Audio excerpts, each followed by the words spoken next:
நீங்க பழைய வரி விதிப்பு முறையை தேர்ந்தெடுத்திருந்தால், உங்களுக்கு வருமான வரிச் சட்டம் 1961 பிரிவு 80 இன் கீழ் வரி விலக்கு கிடைக்கும்.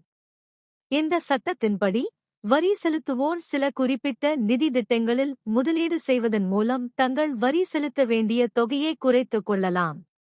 அரசாங்கத்தால் ஆதரிக்கப்படும் தபால் அலுவலக சேமிப்பு திட்டங்கள், பலவிதமான வரி சேமிப்பு முறைகளில் பாதுகாப்பான முதலீட்டு விருப்பங்களாக கருதப்படுகின்றன. பிரிவு 80 இன் கீழ் வரிச் சலுகையை வழங்கும் 5 தபால் அலுவலக திட்டங்களைப் பற்றி இப்போது பார்க்கலாம். பொது வருங்கால வைப்பு நிதி பிபிஎஃப் நீண்டகால சேமிப்பு விருப்பங்களில் ஒன்றான பிபிஎஃப் வரி இல்லாத வருமானத்தை அளிக்கிறது.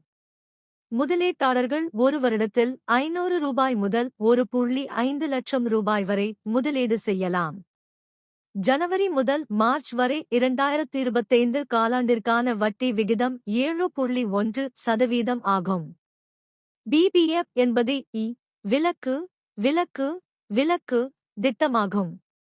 அதாவது, முதலீட்டுத் தொகை, வட்டி மற்றும் முதிர்வுத் தொகை ஆகிய மூன்றும் வரி விலக்கு பெற்றவை. தேசிய சேமிப்புச் சான்றிதழ்கள் NSC. இந்த திட்டம் ஜனவரி முதல் மார்ச் வரை காலாண்டிற்கு 7.7% வட்டி விகிதத்தை வழங்குகிறது. குறைந்தபட்ச முதலீடு 1000 ரூபாய்.